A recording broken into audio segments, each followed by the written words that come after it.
The CBS Radio Mystery Theater presents...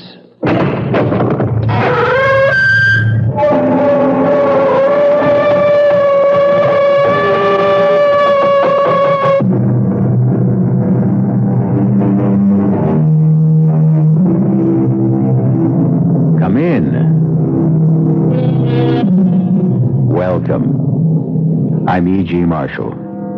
Welcome to the world of your own terrifying imagination. Mark Twain once said, "Everyone talks about the weather, but no one does anything about it." The same thing might be said of the state of morality in the world today. Everyone talks about immorality and corruption, but no one seems to do anything about it. Can we do anything about it? This is the story of a group who tried, with results like this. Oh, no. Please. Please. Help! Oh, my feet. They're on fire. They're burning up. Oh, Prometheus. Promos. Help me. Please. Help me. Stop the burning. I believe. Now. I believe.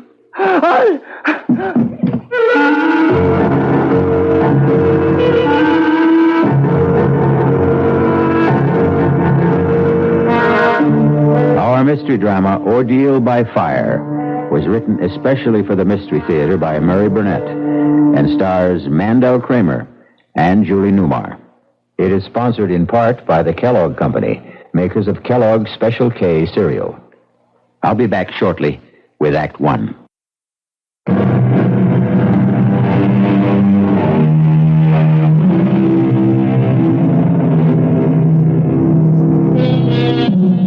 Prometheus' gift of fire to man was a blessing, bringing warmth, cheer, enabling man to cook his food, and also protect him from wild beasts. But along with the benefits came drawbacks.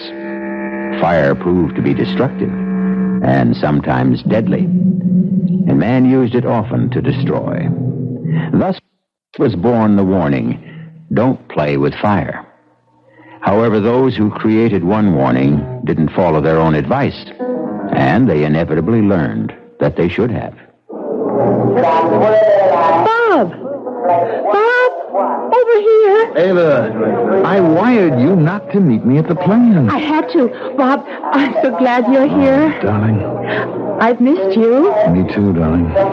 I know I shouldn't have sent you that silly cable, but Bob, I am so frightened. It's all right now. It is all right. No, it isn't. I know how important your China trip was to you, but I had to bring you back. I tried to handle this myself, but it's Handle what? not here. Let's have a cup of coffee and I'll try to explain.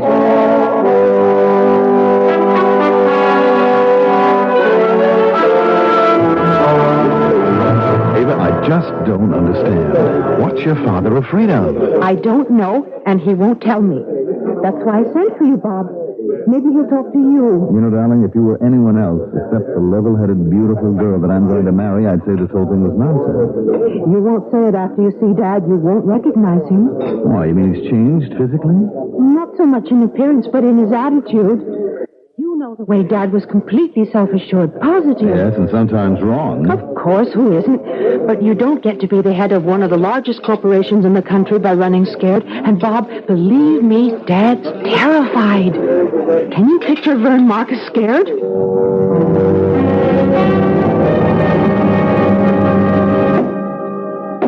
What's going on, Vern? Oh, nothing much, Bob.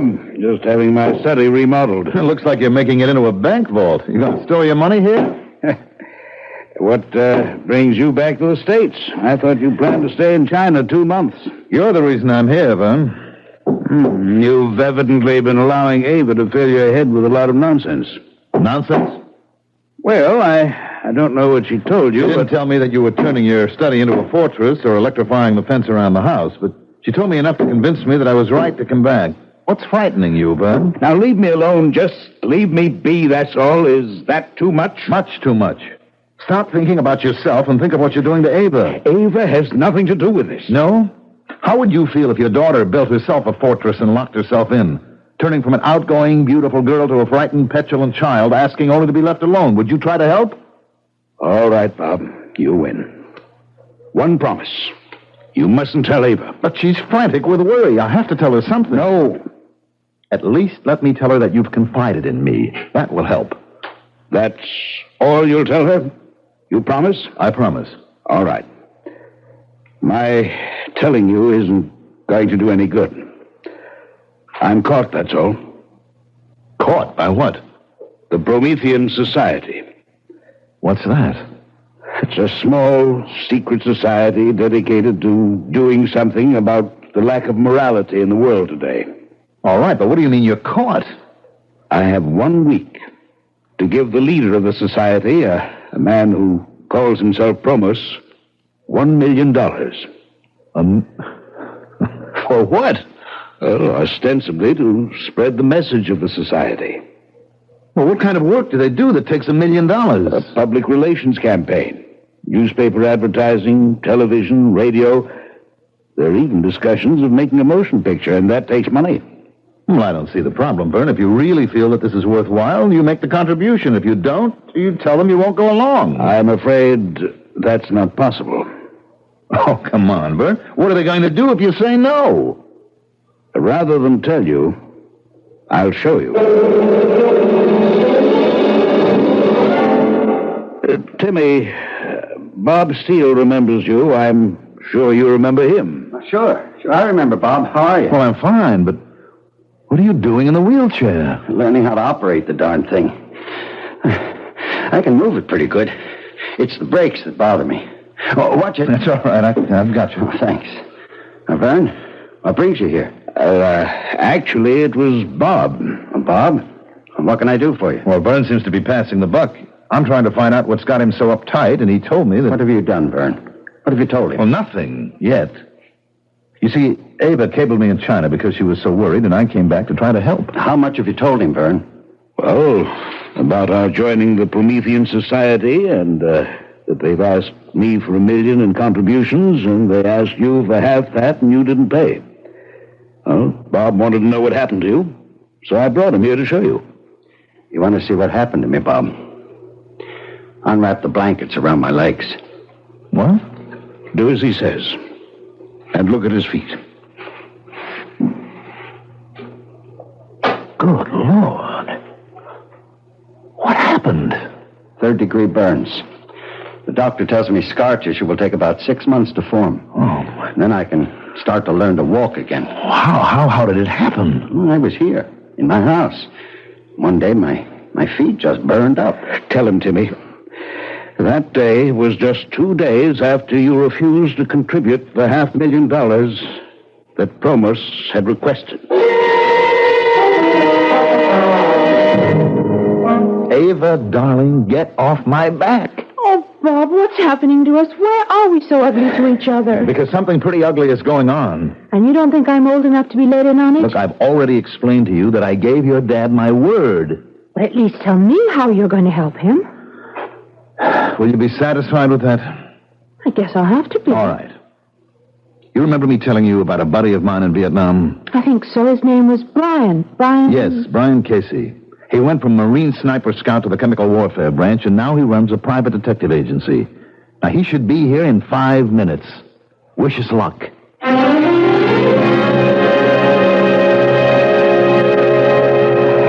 can't do it, Bob. I just can't. Vern, think what we're asking. Only to stall. He'll tell me I've had enough time. I've known about this for weeks. He's right, Bob. Look, Casey, I brought you here because I believed you could help. Now, if you're going to agree with him... Just stalling isn't enough, Bob. We've got to have a plan. And before I can even think of anything, I've got to see what this organization looks like and how it operates. I've told you, Mr. Casey. It's not good enough. I have to attend one of those meetings. I just don't believe that any man can control fire. Then how do you explain what happened to Timmy Burns? I can't. Yet. And we still can't be sure that Burns told it like it happened. Well, Timmy has no reason to lie. And you must believe that this Promos can control fire. I only know what I saw. I saw his feet, too. After whatever happened, happened. What could have happened? Except what Timmy told us. Well, tell you one thing that could have happened. 2 rough gents could have called on Burns, tied him up, gagged him, and roasted his feet. I saw his feet, Casey. This couldn't have been done with matches. Bob, you know better than that. Now think back when we were in Vietnam. Remember the defoliants? Flamethrowers? Well, these guys could have used that on him. Well, then why wouldn't he tell us? Because they told him not to. And he sure would listen after they finished with him. Never thought of that, but it is possible. No, you don't know Promus. You think he's a nice guy? You wouldn't stoop to a thing like that? Well, I don't know what he is. A fanatic or a blackmailer. But there's an aura of power about him and a certainty. Now, I don't know, but I'm sure that he doesn't have to use others. And certainly not thugs like you described. Well, that's why I have to meet him and see his operation. That's the only way I can help. And I don't see what good that'll do. Let's look at your options, Vern. 1, you can pay. Just the first in a long string of payments. 2, you can blow the whistle and go to the district attorney. But what? Tell him you joined the secret society willingly, that it's dedicated to restoring the moral tone of the world, and that you've been asked for a contribution. That's why I haven't considered the police. Or 3, you can believe me when I tell you that Casey here is the toughest, most competent, and most highly trained private operative I know, in addition to being a buddy of mine from Vietnam. I'm not downgrading Casey. I just don't see what he offers. A long shot. You can take me to your scheduled meeting tomorrow night and introduce me as a sinner who's seen the light. I'm an ex-Marine, a Vietnam veteran.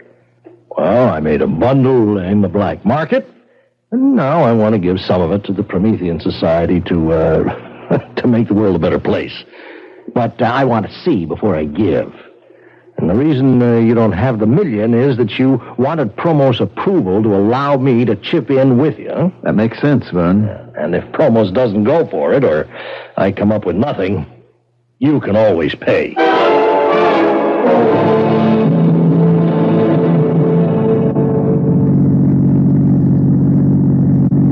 How you feeling, Vern? Nervous. Very nervous. I wish Bob could have come. Relax. Just do it the way we rehearsed it. You were letter perfect. But what if Promus asks me about... No. I'll handle the questions if they're about me. Now, clue me in again on the way this affair is run. It'll take your mind off what's worrying you. Well, the members all gather in the clubroom. Very austere, but comfortable. We generally chat with each other, and then when a gong sounds, we go into the assembly hall. That's a large room. I think it used to be a ballroom. It's been fixed. It has a stage at one end with a platform. That's where Promus stands when he talks. That all? Well, there's the fire, but you know about that. At a certain point in his address, he raises his arms and extends them in the white and gold robe. And suddenly, he's consumed by fire. But it never burns him. Never. And you have no idea where the fire comes from? None. We've all talked about it. At first, we thought it was some magician's trick, but we can't be sure. You've never had the stage checked out? Well, we talked about it, but we never did. Here we are. You know, you'll have to meet Promos before you can get into the meeting. All you have to do is introduce me. The rest will be up to me.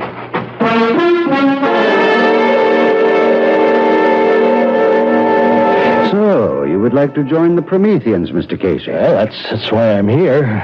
What's with this bit about taking your shoes off? If and when we accept you, we'll explain our rituals. But we do not allow you into the inner chamber with your shoes on. What do you know about the Prometheans? Well, only what Vern Marcus told me. And what was that? Well, it was pretty general that you were an organization doing something about the shocking philosophy in our contemporary society that anything goes as long as it makes a buck. Now, why do you feel so strongly about it? Atonement. Atonement? For what? Yeah, for my sins. This is not a confessional, and I am not a priest, Mr. Casey. We're engaged in a very secular battle here against the forces that have distorted and corrupted the moral values all over the world. And we intend to use the very same instruments that did the corrupting. Well, I apologize, but I wasn't being flip. Maybe Vern told you I was in Vietnam in the Marine Corps. I know this isn't a confessional, and you're not interested in my life story, but I made a fortune then.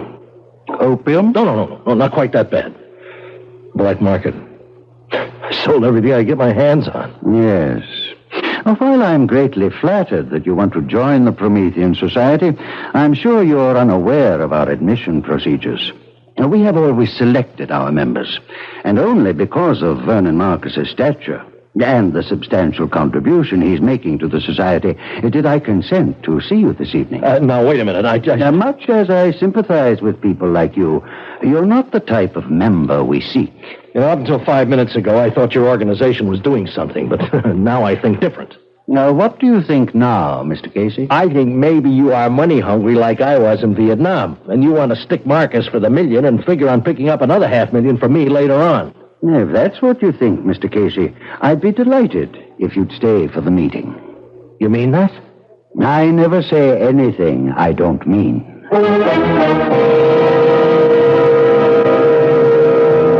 The world is made up of believers and non-believers. The two disparate groups argue about anything and everything, from the existence of ghosts to the importance of dream research. But few of the arguers ever get down to gritty reality.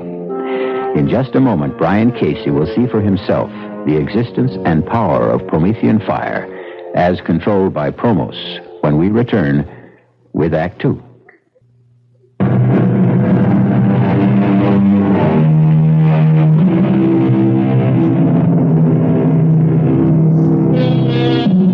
Have you ever noticed how much atmosphere plays a part in our lives? For example, it would never occur to anyone to hold a seance in a subway.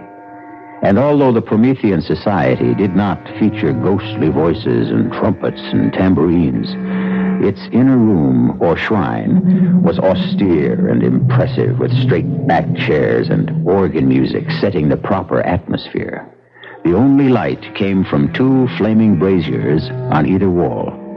Promos, resplendent in a white and gold robe, stood at a lectern on a slightly raised stage. Welcome, Prometheans. Just as Prometheus brought man the gift of fire centuries ago, so are we dedicated to remind man that his salvation lies not in unbridled freedom and corruption, but in shoring up the wavering standards of morality and truth. Tonight, we extend a welcome to Brian Casey, a man who has indicated his desire to join with us, and who, after he has passed our scrutiny and been accepted, will undergo the rites of purification with which you are all familiar.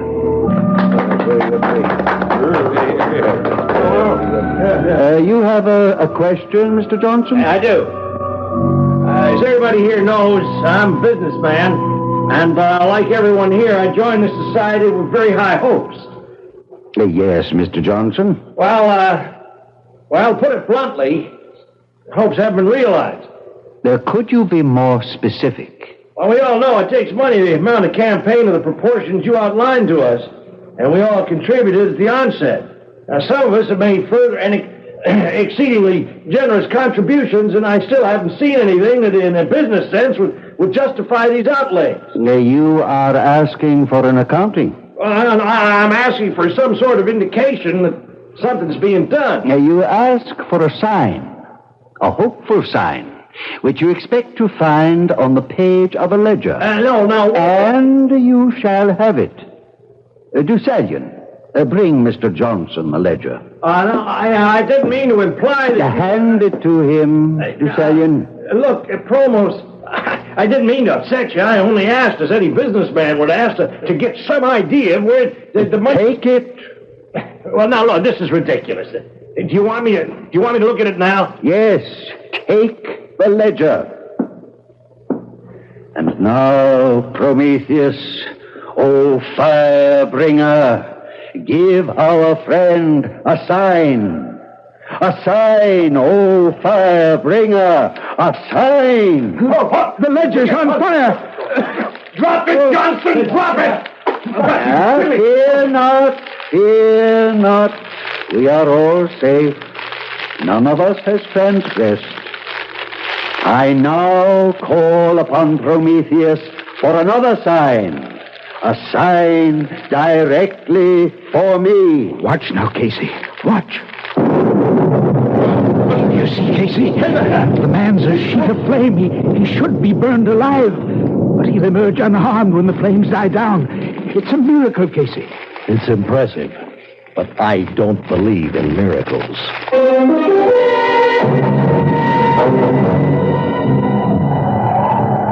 Well, Casey, what did you think of the meeting? I can shake you up pretty good. I'll tell you more when we get into the car and start home. Mr. Marcus. Mr. Marcus. Yes, Promos? Haven't you forgotten something? Oh, you mean... Your contribution. The society has been counting on it. Of course. You understand that I've had some difficulty in... You've had plenty of time. I know. But I can't... Have you changed your mind about making the contribution? Oh, no, not at all. I was just waiting for Mr. Casey here to... Mr. Casey informed me of his wish to contribute. But I must ask you, Mr. Marcus, in front of Mr. Casey here, are you completely familiar with his background? Why, yes, I think so. Now, what are you getting at, Promos? You're not yet a member. We cannot accept outside contributions. Well, what's that got to do with my background? Your background will determine whether or not we accept you. That's fair enough. If you accept me, you can take my $500,000. If not, it's up to Marcus to make the total $1 million contribution. Yes, I will. When can I expect to hear about my application? I should say within the next 48 hours. Yes, definitely within that time.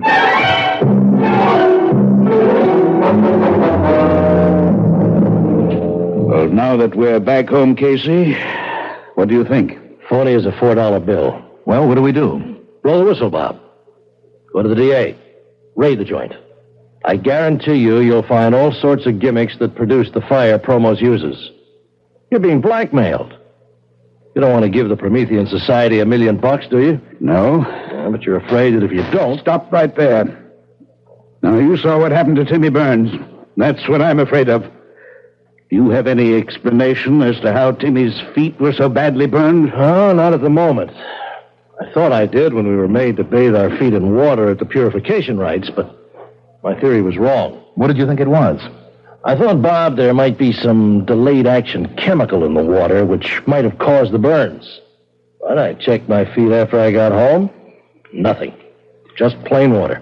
Well, what's the next move, then? Now, before we talk about any next moves, I need a straight answer to two questions. One, can either of you guarantee that nothing's going to happen to me?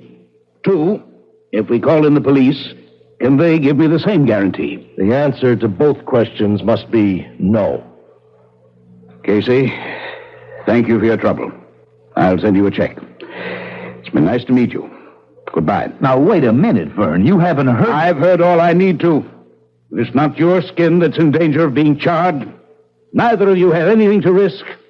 I've made my decision. I'm going to pay.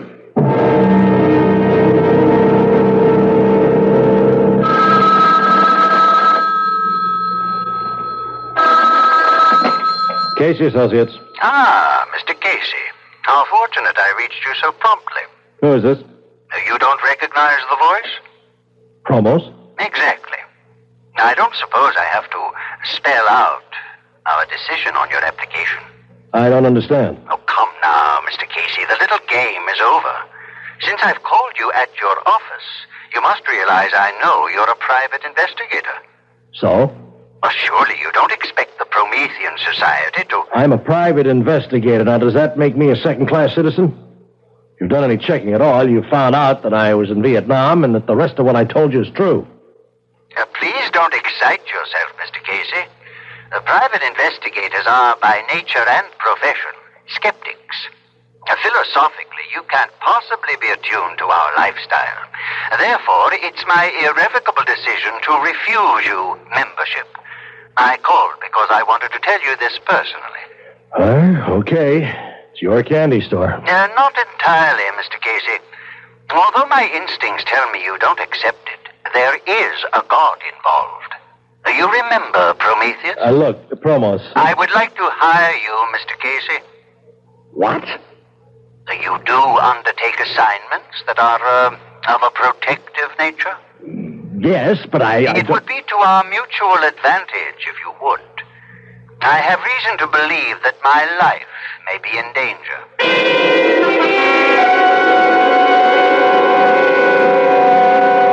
Are you willing to work for me? You'll be wasting your money. It's my money. Well, I'll think about it. Now, while you're thinking, consider the fact that if you were really serious about wishing to join us, you might be doing me an even larger service by keeping me alive so that the work of the society can go on. It's a good point. As I said, I'll think about it. Now, good, Mr. Casey. But don't think too long.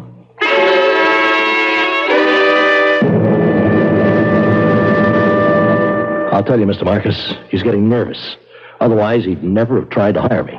Maybe it's true. No way. Promos needs protection as much as an intercontinental ballistics missile. You agree with me, Bob? Well, it looks that way. Well, I don't see how it changes my situation. I still have 24 hours to pay. Correct.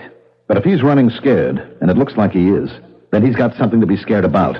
Look, he's very big on Greek mythology with all this Prometheus stuff, but he's got to have an Achilles heel somewhere, and he's afraid we might find it. Excuse me. Hello. Good evening, Mr. Marcus. I'm not taking you away from anything, am I? Oh, nothing important? Fine. I called to ask if you were aware that the guest you brought the other night was a private investigator. You mean, Brian Casey? Yes. Oh, does that disturb you? Somewhat. A man of his type is hardly Promethean society material. Well, I'm sorry if I made an error in judgment. It doesn't matter. I've just called to tell you that Casey will not become a member, and therefore you are responsible for the entire $1 million contribution. You understand? Yes. Yes, I understand. My feet! Oh, my feet! They're burning! What? Get something! Water! Something! Burning? I'm burning! In the kitchen! Pale! Are you talking to me, Mr. Marcus? I'm sorry. There's some trouble here. Oh, I'm sorry, but... You'll have the money tomorrow night. Goodbye. Call a doctor! Help me! Don't throw your feet under your body. There's a pail of ice water. Get your feet in here, quickly. Merciful Lord in heaven. Look at the water, Bob. It's boiling.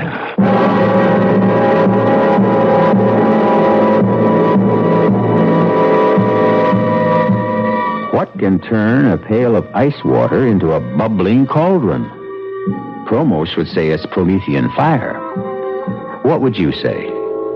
What would you do if you were in Vernon Marcus' shoes? We'll be back shortly with Act 3.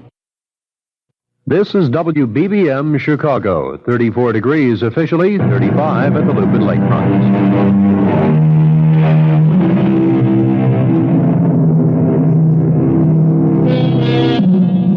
If any human could control fire, he could easily rule the world. Unless this power was granted to him by Prometheus and could only be used when Prometheus gave his permission and blessing. That is the claim of Promos, the head of the Promethean Society. We return to our story to find Brian Casey in a wheelchair with his feet badly scarred and burning for revenge.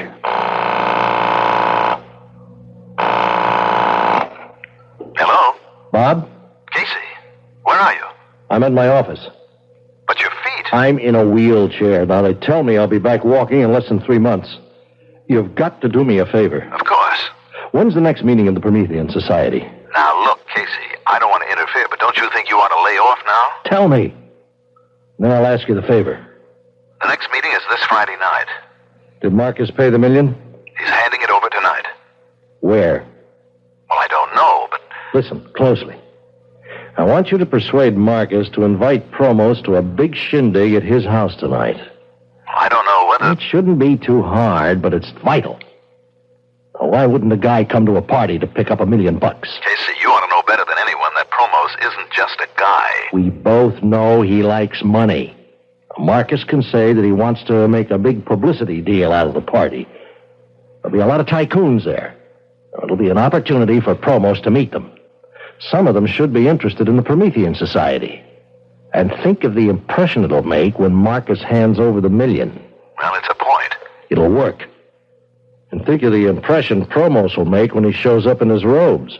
Why would he wear the ceremonial robes? Because they're impressive, because he's a ham at heart, and because he has to for my plan to work. Your plan? What plan? It's better that you don't know, in case something goes wrong. Well, Casey, you're asking to use Vern's house, and... I give you my word Vern can't get into trouble. Now, you've got to make the shindig come off. Why? What's so important about Promos coming to a party? Because after he gets there, you're going to spill a glass of whiskey over those ceremonial robes.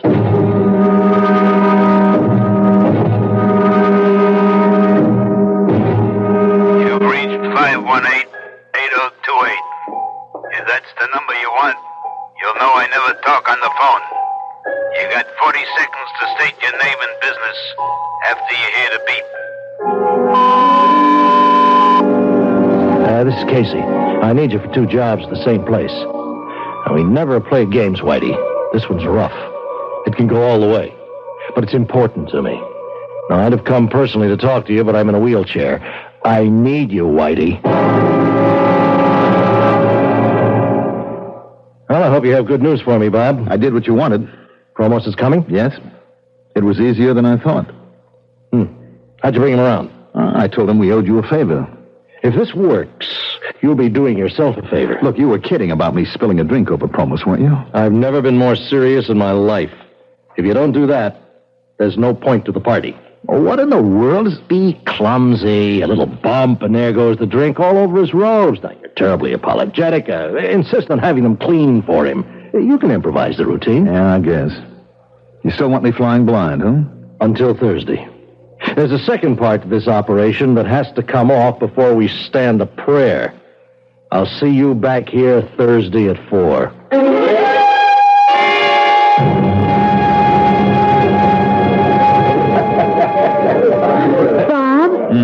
There's something very strange about this party. Nonsense, darling. I'm having a ball. Well, who is this Promos?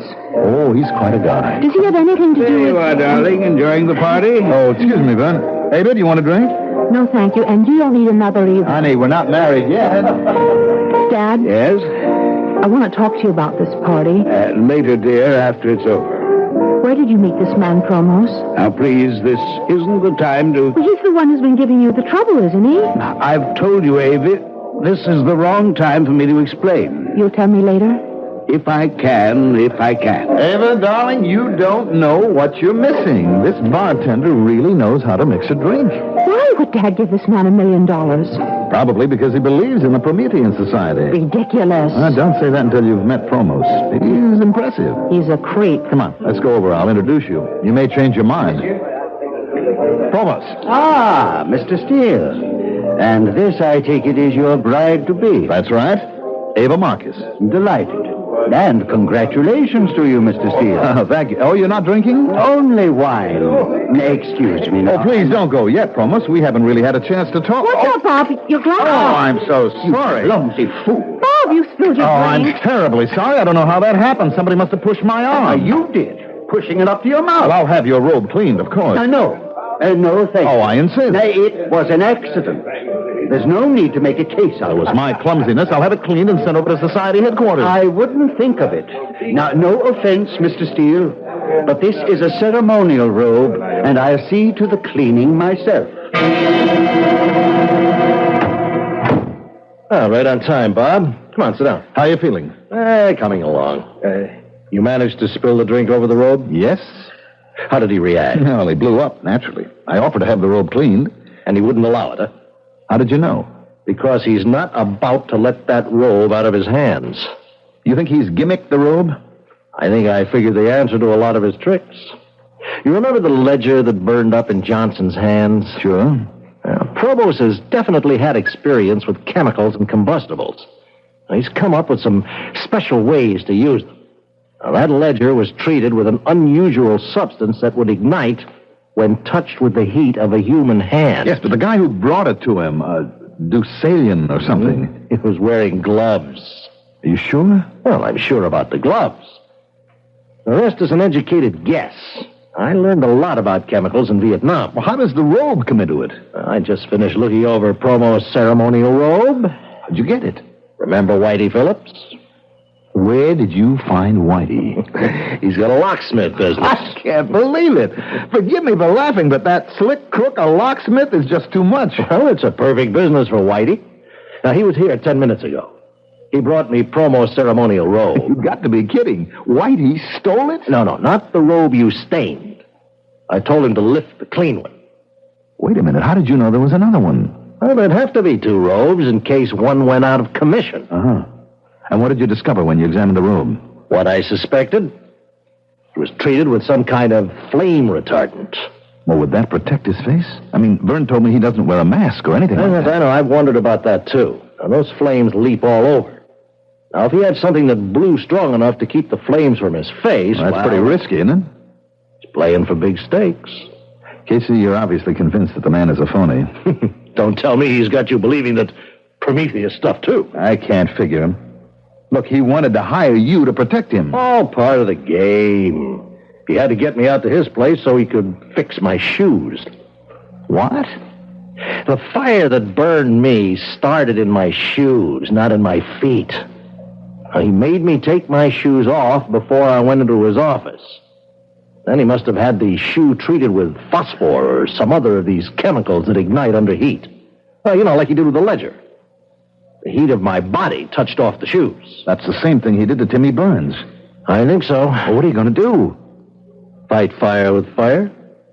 I managed to remove the fire retardant substance from the robe Whitey brought me. I treated it with some chemicals that, really like fire. I fixed it so that Prometheus will really have a chance to bring the gift of fire to Promos.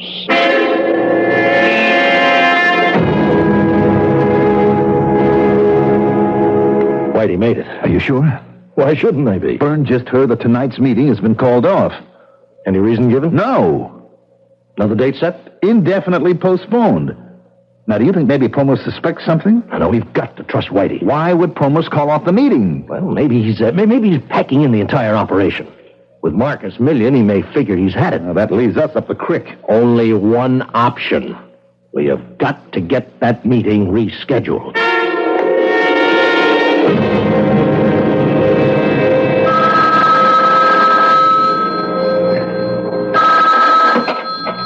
A Promethean Society. Promos? Speaking. This is Bob Steele.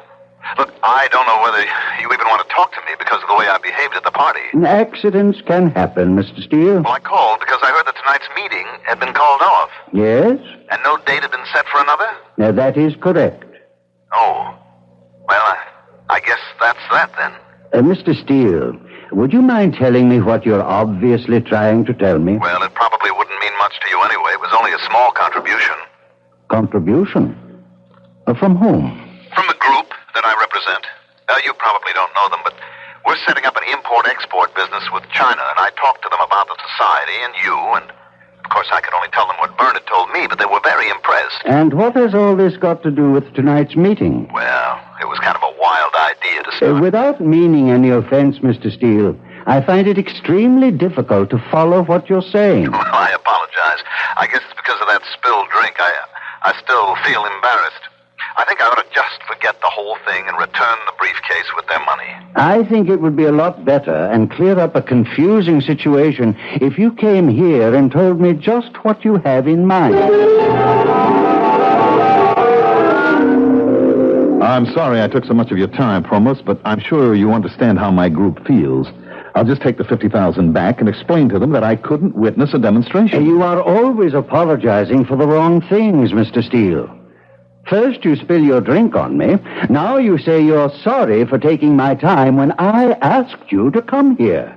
But you don't apologize for putting me in the position of a cheap magician putting on a magic show for money. I never intended Now, anything. what did you intend? Just what did you tell these business associates? That I was some kind of sideshow freak who would become a fire swallower for a fee? What's the name of this game you want me to play? I'm terribly sorry. You're sorry? You've not only insulted me, but Prometheus.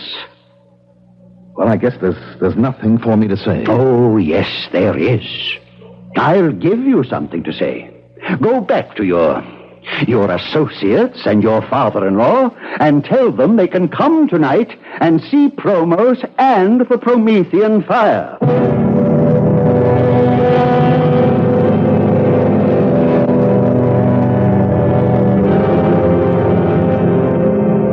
I don't like it.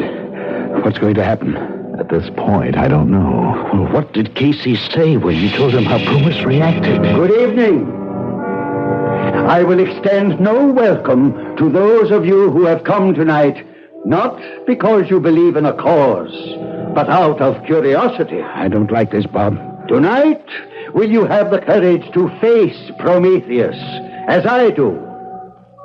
Oh, Prometheus, bring me your gift, your gracious gift of the purifying fire. The fire, the consuming flames that Prometheus... Take it off! Take it off!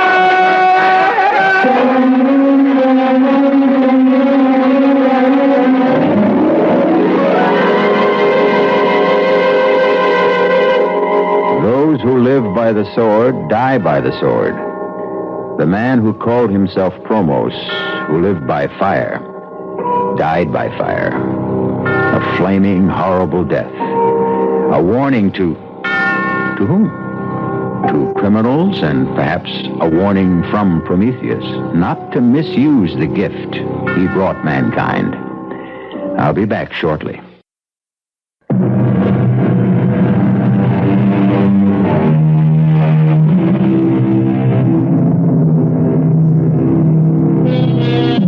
If you're chilly, how about pulling up closer to our roaring fire? On second thought, after tonight's tale, that might make you a trifle uncomfortable. I'm sure that, like most people, you would like to do something about making people more conscious of the values to be found in human decency and honesty. May I offer one word of advice? If someone asks you to join a society for this purpose, think twice. Our cast included Julie Newmar, Mandel Kramer, Earl Hammond, Guy Sorrell, and Sidney Walker. The entire production was under the direction of Hyman Brown. Now, a preview of our next tale. I'm just an old man. A very old man. Why? I took it for granted the way you spoke. My son-in-law is a doctor, Manfred Gottlieb. I live with him and my daughter Bertha. Oh, then you know something. You've learned things from him. No, I know nothing. Only what I see, what I feel. Did I harm her? No, I even think she's a little better. Her eyes, they look brighter. Not so full of pain.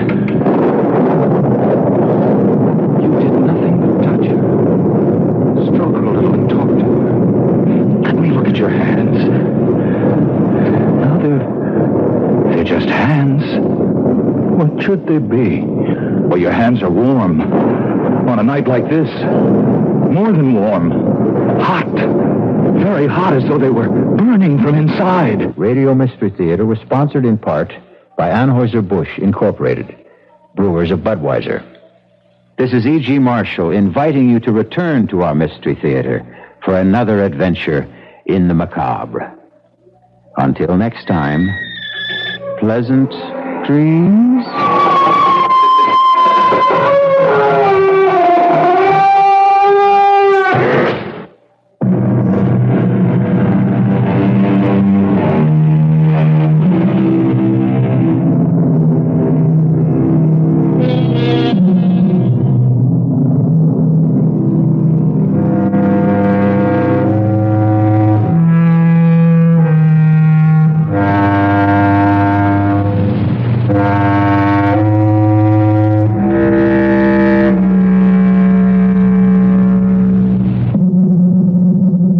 Time for Community Calendar.